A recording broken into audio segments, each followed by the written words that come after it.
నమస్తే. Spiritual, motivation, educational వీటికి సంబంధించి ఇంటర్వ్యూస్ ఇవ్వదలుచుకున్న వాళ్ళు కింద నంబర్ కి కాంటాక్ట్ చేయండి. నమస్తే, వెల్కమ్ టు అవర్ ఛానల్. నేను పద్మిని. ప్రస్తుతంతో పాటు ప్రముఖ ఆధ్యాత్మికవేత్త, వాస్తు జ్యోతిష పండితులు జీవీఎల్ఎన్ చారిల్ గారు మనతో పాటు ఉన్నారు. మాట్లాడదాం. సార్ నమస్తే. సార్, విష్ణు సహస్రనామంలో ఏ ఏ శ్లోకాలు ఏ ఏ నక్షత్రాల వారికి అనేది అందరికీ తెలిసినటువంటి విషయమే అయినప్పటికీ మరొక్కసారి ప్రేక్షకులకి గుర్తు చేస్తూ, అలాగే ఏ నక్షత్రాల వాళ్ళు ఎలాంటి పరిహారాలు చేసుకోవాలి, ఆ నక్షత్రం యొక్క మూల మంత్రం, ఇవన్నీ కూడా చాలా సవివరంగా అందిస్తున్నారు. అందుకు కృతజ్ఞతలు తెలియజేస్తూ, మరి ఇప్పటికి 3 నక్షత్రాల గురించి ఆల్రెడీ మాట్లాడుకున్నాం. ఇక రోహిణి నక్షత్రం వారు ఏ శ్లోకాల్ని పఠించాల్సి ఉంటుంది, ఏ ఏ పరిహారాలు చేసుకోవాల్సి ఉంటుంది? శ్రీ గురుభ్యో నమః. ఓం నమో నారాయణి. రోహిణి నక్షత్రం. రోహిణి అనగానే మేనమామలకు గండం అనేది అనాదిగా ఉన్నటువంటి మూఢనమ్మకం. మూఢనమ్మకం ఎందుకంటే ఇది కృష్ణ సంబంధమైన నక్షత్రం. కృష్ణుడు జన్మ నక్షత్రం. అష్టమితో కలిసినటువంటి రోహిణి నక్షత్రాన్ని ప్రామాణికంగా తీసుకోవాలి. అష్టమి నాడు ఒకవేళ రోహిణి నక్షత్రం వచ్చి ఆ రోజున పుడితే అష్టమ గర్భం. అవును, కంసుడికి. అవును, ఎందుకంటే రోహిణి నక్షత్రాధిపతి అయినటువంటి గ్రహం ఏదైతే ఉందో చంద్రుడు అష్టమంలో ఉన్నప్పుడు కృష్ణుడు పుట్టాడు కాబట్టి మేనమామ గండం. అదర్వైజ్ ఇంట్లో ప్రతి ఆడపడుచుకు పుట్టే ప్రతి బిడ్డ వలన గనక గండాలుంటే ఇక ఆడపిల్లకి కూడా పెళ్లి చేయరు. అష్టమ చంద్రుడితో కూడిన రోహిణి నక్షత్రానికే దోషం. మరి ఎలాగంటే వాళ్ళ పురోహితులు నన్ను తిట్టుకుంటారు. ఆయన చెప్పాల్సిన బాధ్యత. మొదటి పాదం మేనమామకు తల్లికి, ఈ వరుస 4 పాదాలు కూడా రోహిణి శాంతి నక్షత్రమే. శాంతి చేసుకోవాల్సిందే. ఇది తప్పదు. ఇది కూడా మనకు బాలర్షల కింద వెళ్తుంది. ఈ 4 పాదాల వారికి కూడా ప్రతిరోజు క్షం లూం రోహిణ్యై నమః ఒక మూల గ్రంథంలో అద్భుతంగా ఒక వాక్యం రాశారండి. ప్రతిరోజు నిద్రలేచి ఆ నుంచి అమ్మహా వరకు, కా నుంచి బండరా వరకు నిద్రలేచి వర్ణాక్షరాలు చదువుకుంటే చాలు.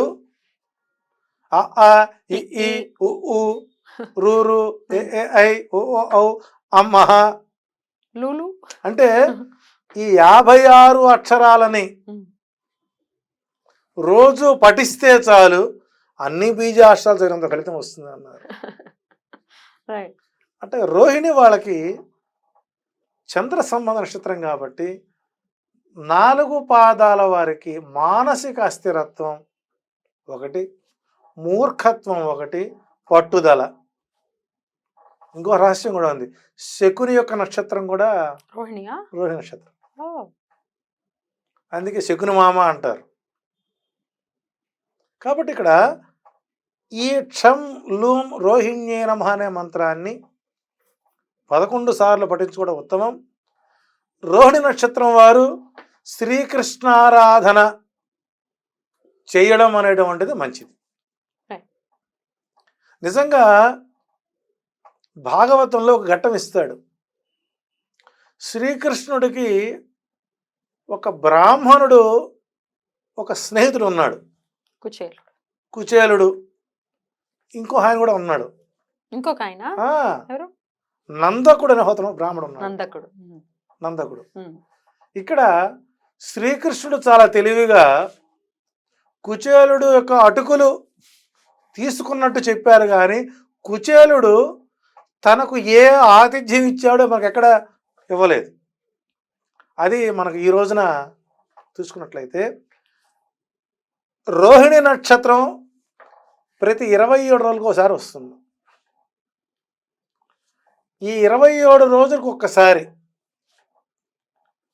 క్షుద్బాధతో ఉన్నటువంటి బ్రాహ్మణుని ఇంటికి పిలిచి, క్షుద్బాధతో ఉన్నటువంటి ఒక బ్రాహ్మణుని పిలిచి ఆ బ్రాహ్మణుడికి చక్కటి గోవు పాలు, అవకాశం వరకు న్యాచురల్ ఆవు పాలు, సరే అన్ని ప్యాకెట్స్ వస్తున్నాయి మనకు. ఏ సీజన్లో ఏ పండు అయితే వస్తుందో, ఏ సీజన్లో అయితే ఏ పండు వస్తుందో ఆ పండు యొక్క గుజ్జును తీసి ఈ పాలలో మిశ్రమం చేసి ఒక చక్కని తెల్లని వస్త్రం అతనికి ఇచ్చి ఇది దానం చేసి ఆయన ఆ దానాన్ని గ్రహిస్తాడు. రోహిణి నక్షత్రం వారికి ఆ రోజు నుంచి పురోభివృద్ధి మొదలవుతుందండి. 27 రోజులు క్యాలెండర్లు గుర్తుపెట్టుకోండి, ఏ నెలలో ఏ రోజు వస్తుంది. మనం ఒక సినిమాకి వెళితే అయ్యే ఖర్చు, ఈ రోజున ఒక కార్పొరేట్ థియేటర్లో 1000 రూపాయలు ఖర్చు అవుతుంది ఒక టికెట్కి. నెలకు ఒక 1000 రూపాయలు, 500 రూపాయలు తాంబూలం ఇవ్వండి, గ్లాసు పాలు పళ్ళరసం బ్రాహ్మణుడు చేసి, ఇంకా మీకు ఒప్పుకుంటే శ్రద్ధ ఉంటే బ్రాహ్మణుడి యొక్క పాదాలు కడిగి శిరస్సు నీళ్ళు చల్లుకోండి. ఇలా ఒక 12 రోహిణి నక్షత్రాలు ఎవరైతే బ్రాహ్మణుడికి ఫల పాయసాన్నం ఉంటుంది, దాన్ని ఫల పాయసాన్నము అంటారు. ఫలముతో కలిసినటువంటి పాయసం, దాన్ని కనుక అతనికి త్రాపించి అతని ఆశీస్సులు తీసుకున్న వాళ్ళకి 12 పుష్కరాలు మంచి ఫలితాలు. ఒక సంవత్సరం పాటు మనం అలా చేస్తే 12 పుష్కరాలు వాళ్ళకి ఎలాంటి శారీరక మానసిక ఈతి బాధలు లేకుండా ఉంటాయి అనేటువంటిది కూడా మనకు భాగవతంలో మనకు ఇవ్వడం జరిగింది. దీనికి మనకు పురంధరోపాఖ్యానంలో మంచి ఉదాహరణ ఇవ్వడం జరిగింది. అలా ఇక విష్ణు సహస్రనామానికి వచ్చేసరికి రోహిణి నక్షత్రం వారు మొదటి పాదానికి 13వ శ్లోకాన్ని ఇచ్చారు. రుద్రో బహుశిరార్భుర్ విశ్వయోని శుచిస్రవా అమృత శాశ్వత స్థానుర్వరారోహో మహాతపా అనేటువంటి 13వ శ్లోకాన్ని పఠించటం వారికి ఉత్తమ ఫలితాన్ని ఇస్తుంది. అట్లాగే రోహిణి నక్షత్రం 2వ పాదం వారికి 14వ శ్లోకం, రోహిణి నక్షత్రం 3వ పాదానికి 15వ శ్లోకం, రోహిణికి 4వ పాదానికి 16వ శ్లోకం.